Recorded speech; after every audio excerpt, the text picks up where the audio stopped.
Truth and Progress. I'm looking at one of the sentences in a chapter called Robert Brandom on Social Practices, and I'm going to go and analyze it a little bit according to its diction and also using my own poems from Hawaiian Sonnets and other poems as a kind of a reference point too. Paradox, this is quoting Richard Rorty. Paradox, however, is sometimes a small price to pay for progress, as the examples of Copernicus, Kant, and Freud may suggest.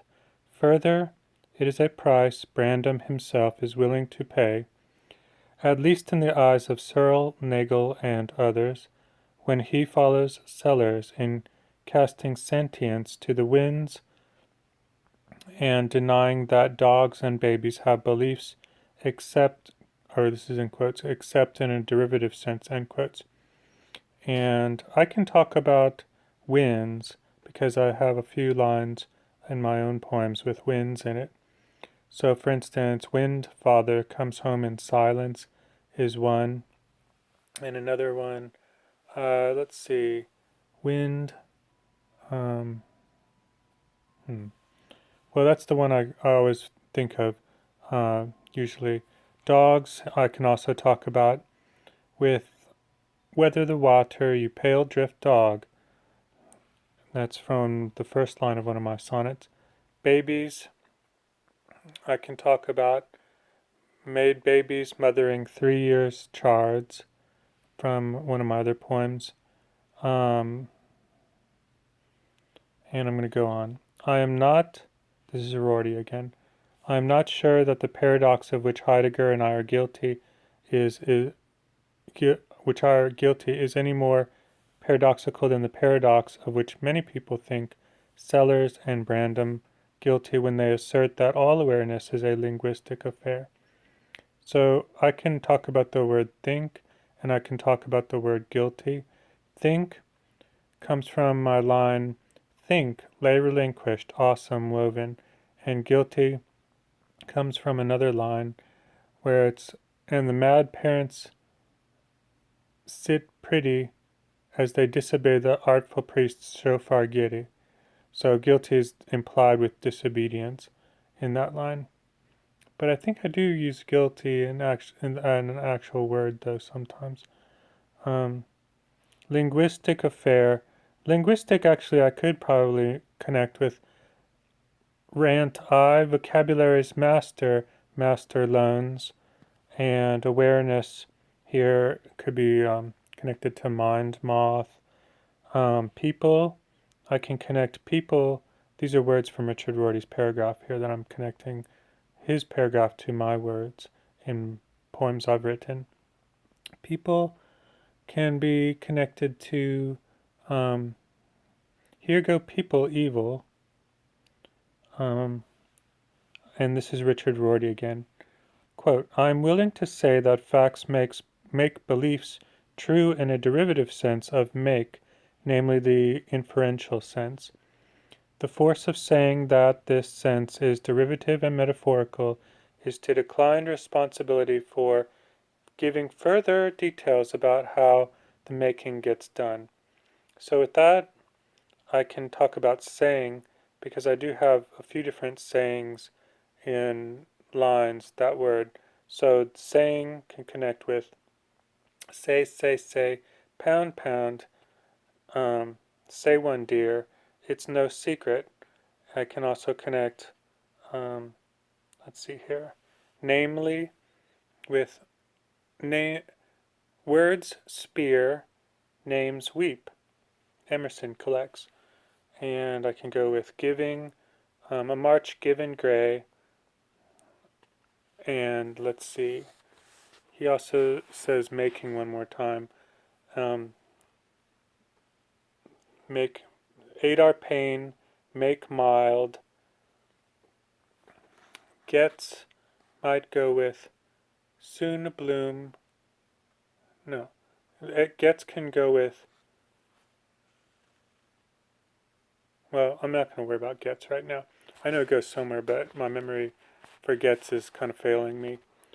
And the word how in his sentence for how the meaning gets done can go with eyes read how from the west free light.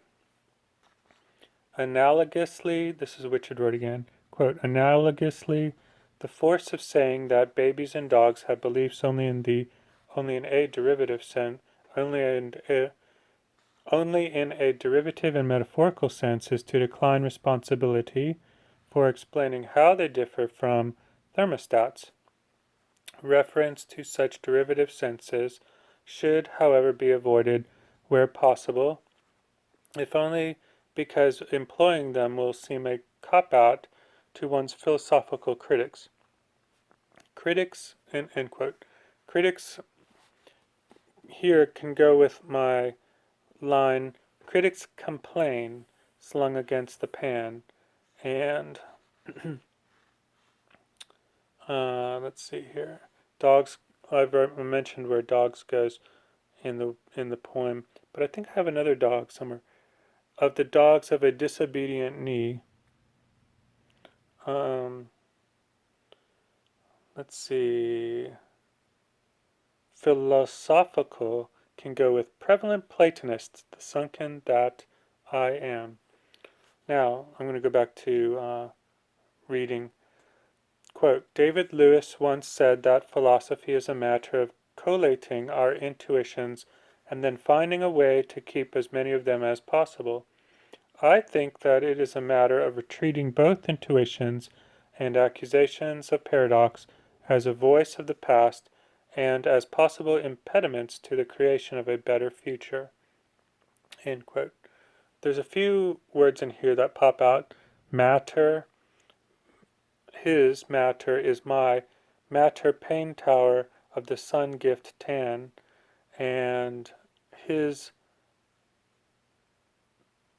past is my God storm pass by dear, as shadows blow a fine day made sincere. Voice, I know I have a voice somewhere in my one of my poem books, that word, but I'm going to skip it for right now and go on to the word creation.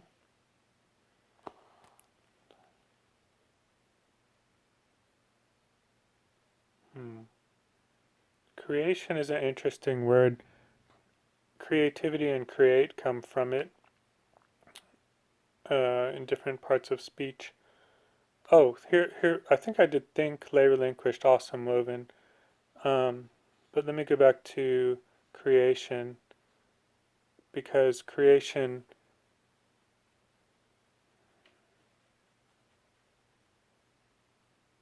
sure I used that word.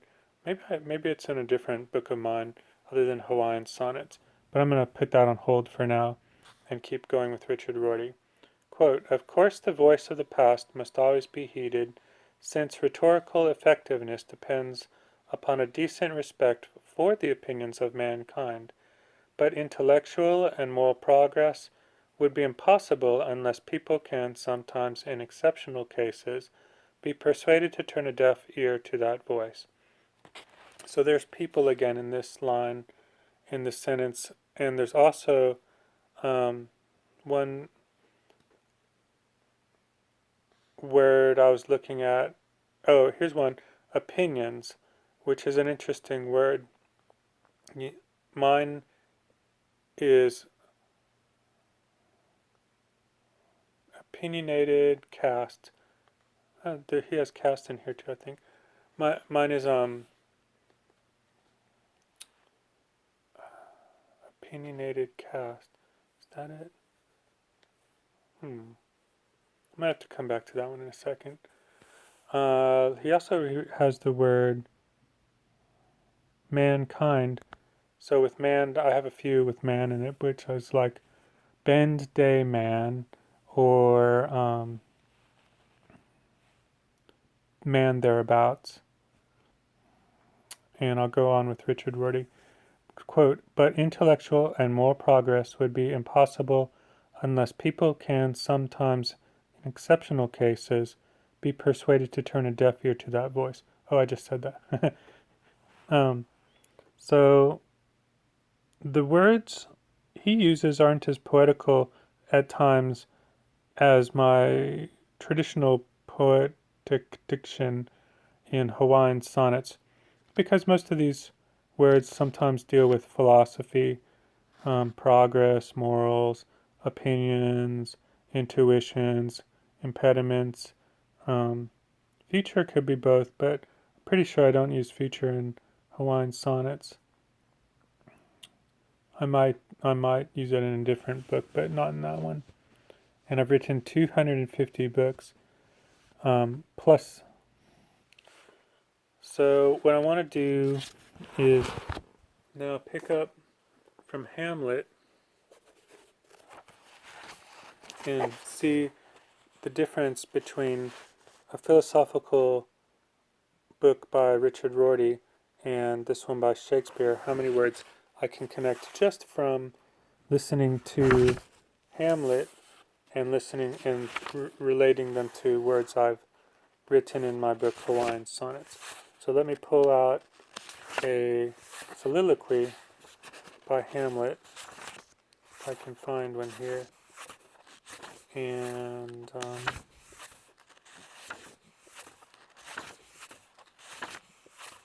okay. No, I can't.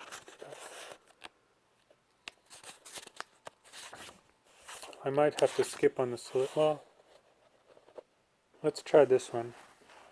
It's not a soliloquy, but I'll pull some out. So Hamlet says, "Look here upon this picture and on this, the counterfeit presentiment of two brothers.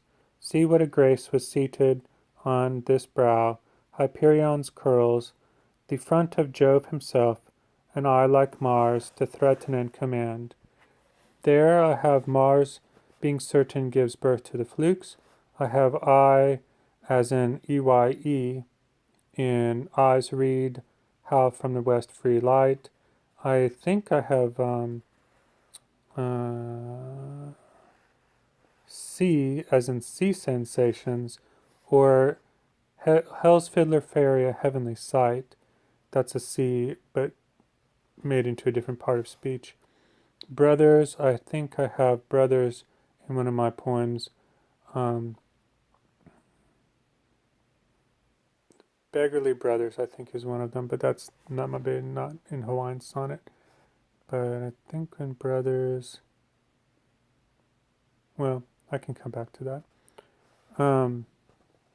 Look here, here go people evil, upon this picture as in,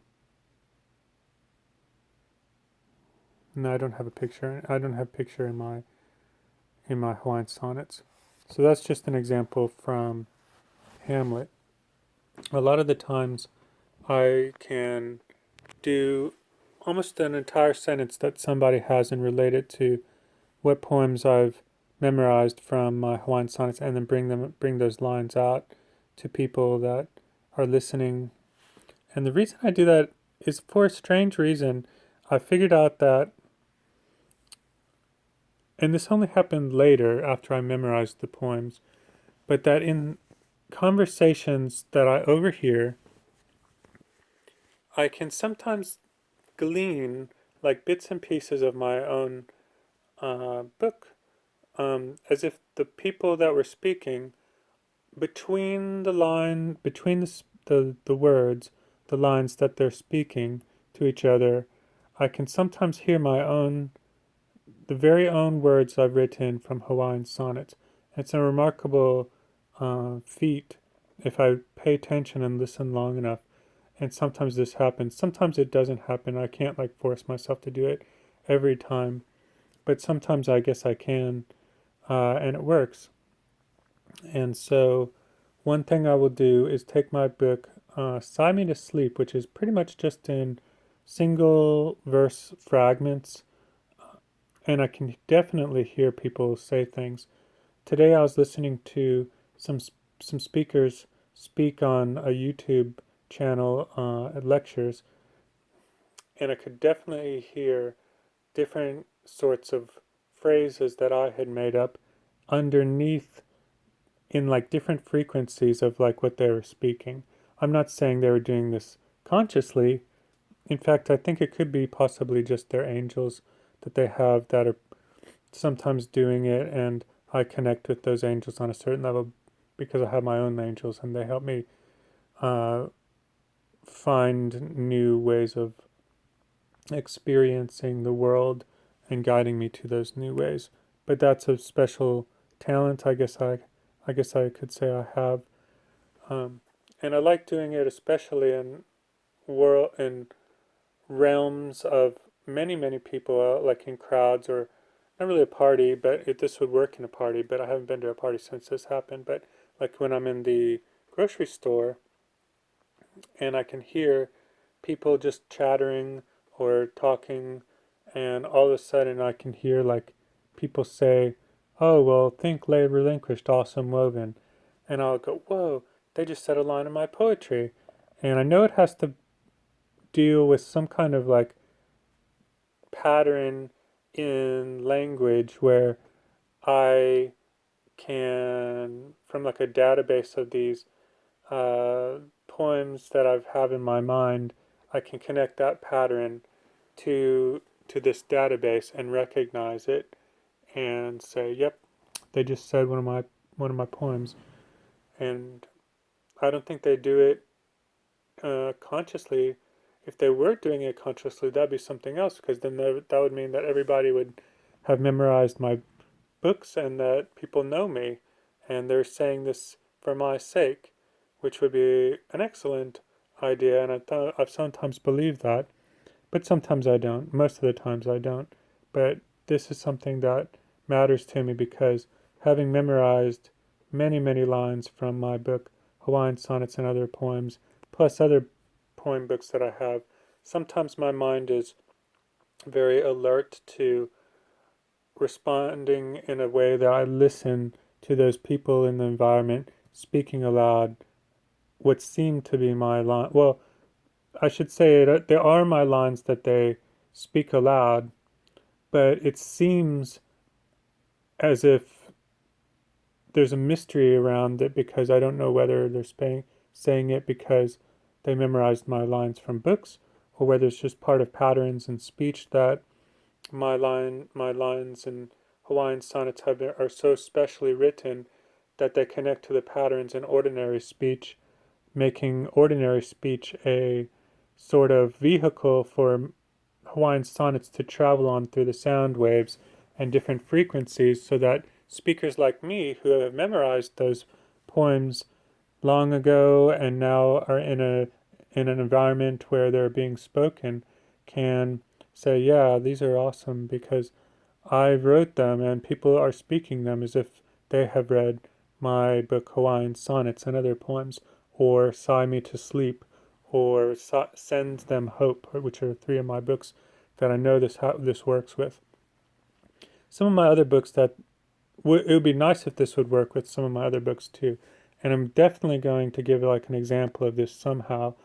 I don't know whether I'll have to put on like a YouTube reading of some teacher reading something from a paper and then demonstrating how this works by listening closely to the teacher speak. And once they say, well, yes, they just said a line, black flag. That's a perfect black flag, because that's one of my lines. That's a perfect black flag. If they say that, I'll definitely say, now they've said that's a perfect black flag. And then I might rewind it a little bit and then have them like say it, but you have to like listen to like under their breath. It happens at certain pitches and certain ways they have a cadence of their voice work with the rest of their sentence that it makes sounds other than just the words that are intended. And this definitely makes it seem as if there's two different lines going on, what they're saying and what my lines are being said on their voice. You know, another instance of this kind of interesting phenomenon that relates to my experience. And by the way, I call this the eternal wacko bus when it happens, because that's a line from Hawaiian Sonnets, which I feel, yes, if this is happening, then and angels are guiding them to say my lines, then that's eternal. And I just remembered like a line in my book Hawaiian Sonnets called the eternal wacko bus, so that's why I named it that. Uh, okay, so this is what I wanted to say, and then I'll stop. Angels in the environment, people can sometimes talk outside, and you can overhear them. And sometimes what you're hearing are humans, and sometimes what you're hearing are angels, or both. And this is how it works. Sometimes you'll hear like people talking, la la la la la, and then they're talking with each other, and I'm sitting on a chair indoors, and then all of a sudden I will hear as if they can like speak to me, because angels know everything, and angels can talk to you at any moment. So it's almost as if like, there's a recorded conversation, and sometimes you can punch in to a recorded conversation and talk live, as if you're in the not as if, but in the very now of a conversation, and then you can stop the punching in and release the trigger, and then everything will go back to the recorded conversation, which happened at some time in the past.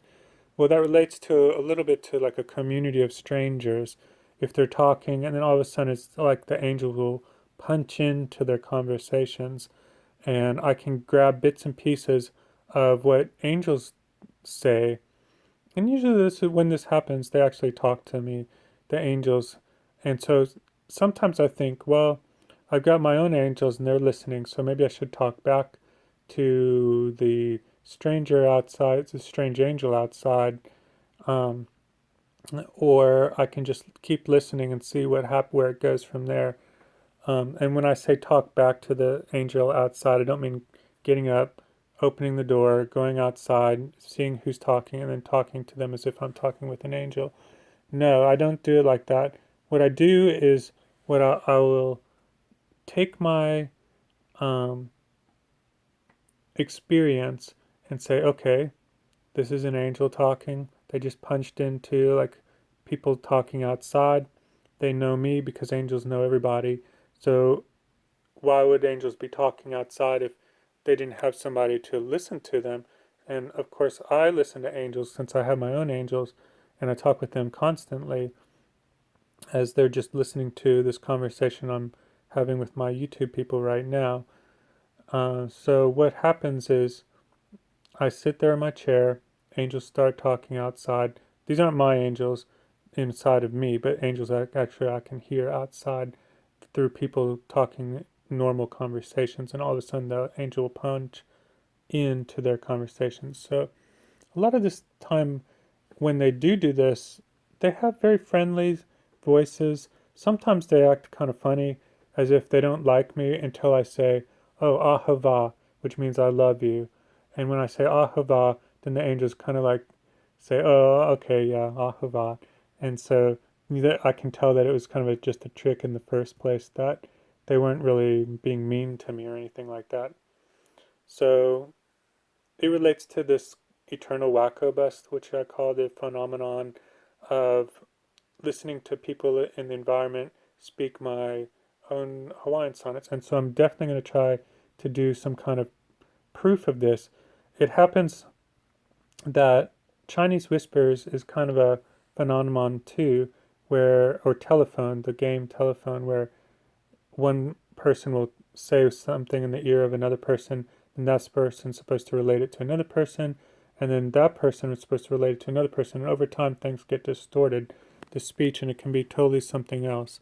So it's a little bit like that when I experience it, but I'm going to try to make it more objective by proving that this actually does happen, and you can definitely hear like the way that syllables and vowels and consonants go together in a person's speech in a way that they relate to the actual verbatim diction of lines from my Hawaiian sonnets. As if they just say, and if they just blurt out like a certain line from Hawaiian sonnets, and it's one of my poems, and that I wrote a long time ago that I memorized. I worked really hard on with my angels. One of my first books of poetry that I ever wrote, which was, this is 2020 when I'm giving this recording. This poem book that I'm talking about was written in 2010, so it was 10 years ago, and I still have it as my best book, and I'll get into reasons why I can't write like I did back then, even though I try. And I've written some stuff afterwards that this still works in the Eternal Wacko bus, but pretty much I still can't write in the way that Hawaiian Sonnets was written.